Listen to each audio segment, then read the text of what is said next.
그리스, 로마 시대의 문화, 종교, 역사뿐만 아니라 저자인 한동일 교수의 성찰까지 저는 이 책을 5가지 관점에서 즐겁게 읽었습니다.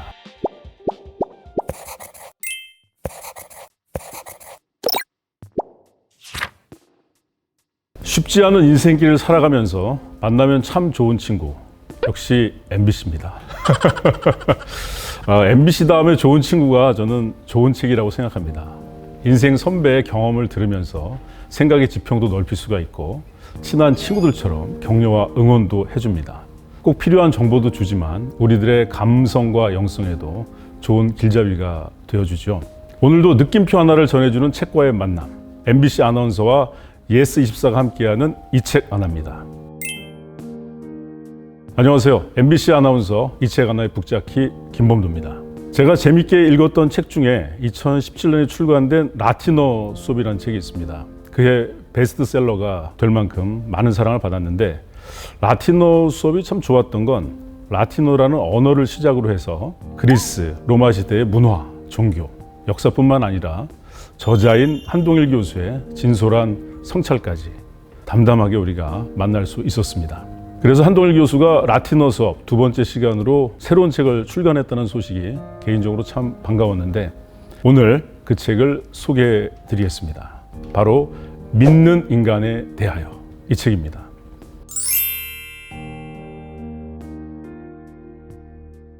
한동일 저자의 믿는 인간에 대하여를 읽고 떠오른 저의 생각은 한마디로 용호상박이었습니다. 의심하고 또 의심하고 끝까지 의심해야 하는 학자의 자세, 크게 의심하더라도 결국은 믿음이 목적이어야 하는 성직자의 영혼이 저자의 마음속에서 정말 오랜 동안 피 튀기게 싸웠던 것 같습니다. 현대판 갈릴레이 이런 느낌이라고 할까요? 결국 저자는 자신에게 더 어울리는 학자의 삶을 선택하고 사제의 직분을 내려놓는다는 신앙 고백을 책의 첫머리에서 털어놓습니다. 먼저 그동안 얼마나 힘들었을까 하는 연민의 마음, 동시에 위로해주고 싶은 그런 마음도 들었습니다.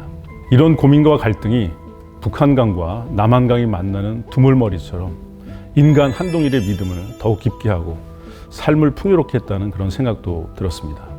저는 이 책을 5가지 관점에서 정말 즐겁게 읽었습니다. 인간은 태어나면서부터 이 생을 살아가는 동안 연주해야 할 악보를 지니고 세상에 나오는지도 모릅니다. 혹자는 그걸 체념 섞인 운명이라고 할 수 있을지 모르지만 저는 사명이라고 부르고 싶습니다. 이 생으로 올 때 맡겨진 임무 같은 것이죠. 그런데 이 악보가 힘든 것은 우선 어떤 악기로 어떻게 연주해야 내게 가장 잘 맞는지를 찾기가 어렵다는 점입니다. 심지어 내가 가진 악보에 맞는 악기를 어렵게 찾았다고 해도 그 악기를 처음부터 자연스럽게 악보에 맞춰 잘 연주하긴 어려울 겁니다. 그래서 삶이 쉽지 않은 것 같습니다. 나만이 연주하도록 신이 나에게 준 악보는 무엇인가? 끊임없이 물어왔습니다. 오랜 시간 고민해 왔지만 카톨릭 교회에서 재개발한 악보와 제가 연주할 수 있는 악보는 조금 달랐던 것 같습니다. 그 둘 간의 간극을 메워보려고 무척 애를 써봤지만 실로 어려운 일이었습니다. 그 길고 긴 고민 끝에 이제 저라는 사람은 한 명의 법학자로서 그 어떤 일보다 제가 공부하고자 하는 세계에서 자유롭게 관련 지식을 깊이 탐구하고 그것을 축적하며 보다 많은 이들과 호흡하고 지식을 나눈 일을 할 때 가장 기쁜 사람이라는 사실을 온전히 받아들이게 됐습니다. 이것이 신이 저에게 주신 저만이 연주할 수 있는 악보라고 생각합니다.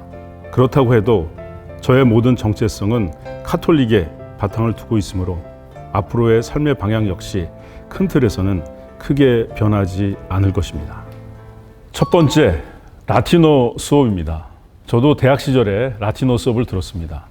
학점이 괜찮았습니다. 이유는 정말 적은 인원만 수강을 하니까 폐강이 될까 봐 교수님이 저처럼 그 라틴어를 못해도 학점을 잘 줬던 겁니다. 라틴어는 정말 발음 빼고 다 어렵습니다. 한자 문화권에 사는 우리도 한문 배우는 게 어려운데 서양인이 한문을 배운다면 얼마나 힘들겠습니까? 서양인들도 힘들어하는 서양의 한문 같은 라틴어를 토마스 아퀴나스 수준으로 공부한 저자에게 정말 존경과 경의를 표합니다.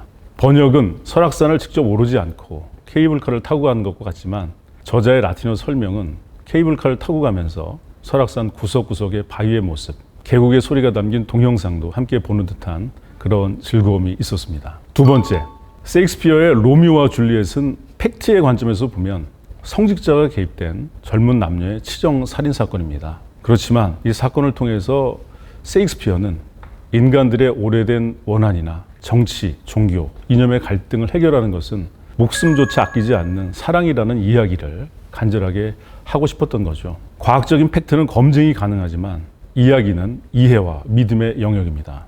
그래서 현실의 영역인 정치와 믿음의 영역인 종교가 분리돼야만 하는 그런 이유겠죠. 정치와 종교가 분리가 안 되면 굶주린 사자와 호랑이를 한 우리에 가두어두는 것처럼 정말 위태롭고 불안합니다. 하지만 정치와 종교가 또한 얼마나 밀접한 관련이 있는지를 저자는 바티칸 교황청과 유럽의 구체적인 역사적인 사실을 통해서 재미있게 설명합니다.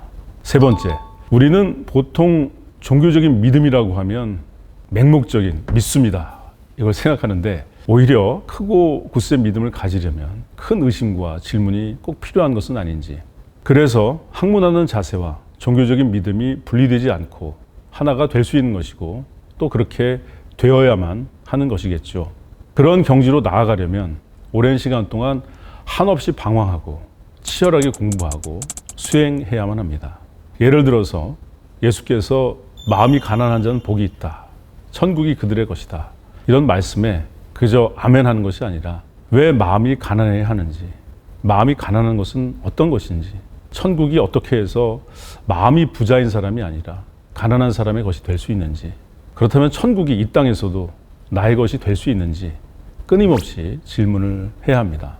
해답을 얻은 만큼 실천도 물론 해야겠죠. 이런 과정을 통해서 개인적으로나 사회에 꼭 필요한 생각이 어른인 그런 사람이 될 수 있다고 저자는 힘주어 얘기합니다. 우리나라는 종교 선택의 자유가 있는 나라입니다. 국가적으로 하나의 종교를 국교로 삼지 않으며 누구도 종교 때문에 차별하거나 배척해서는 안 된다는 상식적인 인식이 있습니다. 또한 내가 가진 종교적 신념이 존중받으려면 상대의 종교적 신념도 존중하는 것이 종교인으로서 가져야 할 바람직한 자세라는 것쯤은 누구나 공감할 수 있는 이야기입니다. 신앙인의 본보기, 본받을 만한 태도가 거기에서부터 시작된다고 할 수 있습니다. 공공의 가치를 훼손하지 않고 존중하고 배려하는 것이야말로 이웃을 사랑하는 방법이니까요.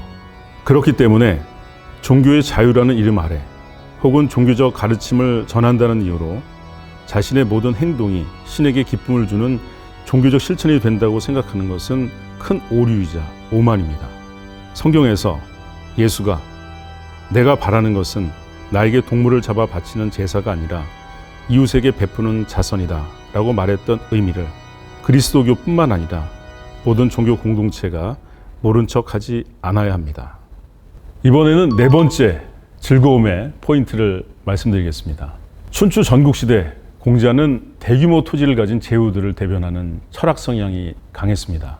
내면 수양과 지도력을 갖춘 소수의 군자들이 잘 다스리는 세상을 꿈꿨죠. 서양의 플라톤과 비슷합니다. 반면에 순자나 한비자, 중소규모의 토지를 가진 사대부나 자영농들을 대변했기 때문에 법과 제도를 중요시하게 됩니다. 소수의 군자가 탁월한 능력과 도덕성을 가지고 있으면 소수의 통치도 나름 장점이 있지만 그렇지 않은 경우에는 법과 제도의 도움마저 없으면 정말 국민들은 큰 고통과 어려움을 갖게 되기 때문입니다. 동양의 보수와 진보라고 할 수 있겠죠. 젊은 세대가 꿈을 이루려면 개인의 노력도 매우 중요하지만 사회의 법과 제도도 너무너무 중요합니다. 실패할 수 있는 기회와 자유도 꼭 필요합니다. 저자는 예수에게 똑같이 배신을 한 베드로와 유다의 예를 듭니다. 베드로는 배신의 실패를 정면으로 맞이하고 다시 딛고 일어나서 믿음의 반석이 됐지만 유다는 실패를 맞이할 용기와 의지가 부족해서 불행하고 극단적인 선택을 합니다. 실패를 이겨내는 개인의 선택도 중요하지만 그렇게 할 수 있는 사회적인 분위기, 법과 제도의 뒷받침도 꼭 필요하다고 저자는 얘기합니다. 마지막입니다. 종교는 한마디로 으뜸되는 가르침입니다. 종교의 종자는 으뜸되는 것을 말합니다. 우리말로 마루입니다. 마루하가 변해서 마누라가 됩니다. 폐하, 전하보다 높은 것이 마루하, 곧 마누라입니다. 종교와 마누라는 비슷한 점이 많습니다. 마누라 때문에 천국과 지옥을 오고 갑니다. 저자는 이 책에서 내 종교가 소중하면 다른 사람의 종교도 귀하게 생각해야 된다고 얘기합니다. 쉽게 얘기해서 내 마누라가 소중하면 남의 아내도 정중하고 매너 좋게 대해야 하는 것이죠. 자기 마누라 소중한 것만 알고 남의 아내에게 함부로 대하면 그 사회는 얼마나 천박한 동물의 왕국입니까? 그래서 종교 때문에 전쟁이 나고 테러가 생깁니다. 오늘날 우리 사회는 먹고 사는 문제를 해결하기 바빴던 그 시절에서 크게 벗어나 물질적으로는 훨씬 풍족해졌습니다. 하지만 어딘지 모르게 정신적으로는 훨씬 각박하고 여유가 없어 보입니다. 수많은 사건과 갈등이 만든 사람과 사람, 집단과 집단 사이를 나누는 높이를 가늠할 수 없는 장벽을 절감합니다. 서로 다른 생각을 가진 이들의 구호가 귀가 아플 정도로 들려옵니다. 온라인상에서도 각양각색의 이슈를 두고 키보드 배틀이 벌어집니다. 이런 현상들 속에서 동일하게 발견할 수 있는 것은 나는 옳고 너는 틀리다 라는 태도입니다. 지금 이토록 큰 충돌이 벌어지고 있는 것은 어느 한쪽이 그만큼 오래 강하게 억눌려 왔고 침묵을 강요당해 왔기 때문일 겁니다.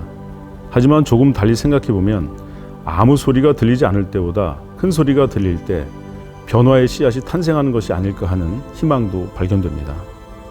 적어도 양쪽 모두 자기의 목소리를 내고 있다는 의미일 테니까요. 정반합입니다. 혼란스럽지만 지금의 열띤 다툼은 어쩌면 새로운 문화를 만들어가는 과정일 수도 있습니다. 상대 이야기에 귀 기울일 수 있는 마음을 포기하지 않았으면 합니다. 나는 옳고 너는 틀리다라는 확고한 믿음 대신에 어쩌면 그렇지 않을 수도 있다라고 돌아볼 수 있는 그 마음을 포기하지 않기를 바랍니다. 저자는 예루살렘에서 기도 소리가 들리지 않는 꿈을 꿨을 때 정말 행복하고 평안했다고 합니다. 종교가 개인과 사회에 자유와 평화를 주지 못하고 있는 상황에 대한 그런 은유라는 생각이 들었습니다. 내가 자유롭고 싶은 만큼 다른 사람의 자유도 귀하게 여기고 내가 대접받고 싶은 품격만큼 상대방도 품위 있게 대하는 그렇게 멋진 믿는 인간들이 많은 열린 사회를 기도하면서 이 책 하나 믿는 인간에 대하여 책 소개를 마치겠습니다. 그럼 여기서 우리 이 책 하나 시청자 여러분들 위한 퀴즈가 나갑니다. 정답 아시는 분들 댓글에 yes24 아이디로 정답 남겨주시면 추첨해서 선물도 보내드리겠습니다. 라틴어 참 우리들에게 생소하고 어려운 언어인데 그럼에도 불구하고 우리가 많이 들어본 그런 라틴어가 있죠. 바로 까르페 디엠이라는 영화 속의 명대사인데 지금 이 순간에 충실하라 이런 뜻의 라틴어 까르페 디엠이 나왔던 로빈 윌리엄스 주연의 영화 제목은 무엇일까? 1번 미세스 다우파이어, 2번 죽은 시인의 사회, 3번 굿모닝 베트남. 정답 댓글로 꼭 남겨주시면 추첨해서 선물 보내드립니다. 많이 참여해 주시고요. 지금까지 이 책 하나 김범도였습니다. 고맙습니다.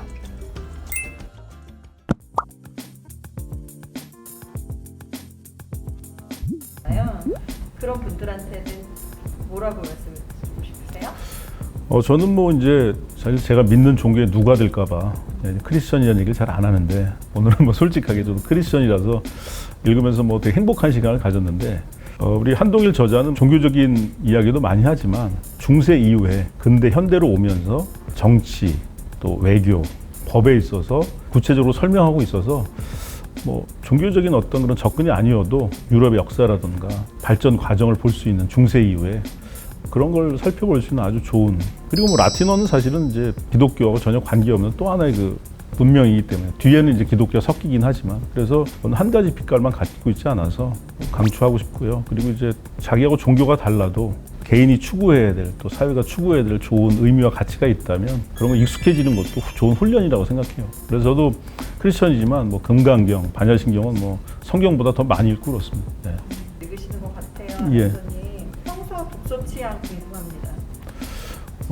저는 이제 시간을 견딘 책들, 고전 위주로 읽는데 확실히 그 오래 시간을 견딘 책들은 시간도 견디지만 지역을 또 건너뛰잖아요. 그걸 뭐 철학적인 용어로 영원성과 보편성이라고 그러는데 확실히 그런 과정을 거친 책들은 뭐 읽으면 읽을수록 그 이 책 하나 시작해서 얘기했던 것처럼 뭐 정말 만나면 좋은 친구 그리고 이렇게 격려도 해주고 응원도 해주고 때로는 준엄하게 꾸짖기도 하고 저의 밑바닥도 보게 하고 새로운 꿈, 희망, 이상 이런 걸 갖게 하는 그런 힘이 있는 것 같아요. 오랜 시간 견디고 또 여러 지역에서 검증받은 책들 그런 책들 위주로 선택해서 읽고 요즘은 뭐 경제 유튜브를 세계 경제 유튜브를 해서 뭐 잠깐 우리 그거 유튜브 선전할까요? 아 너무 감사합니다.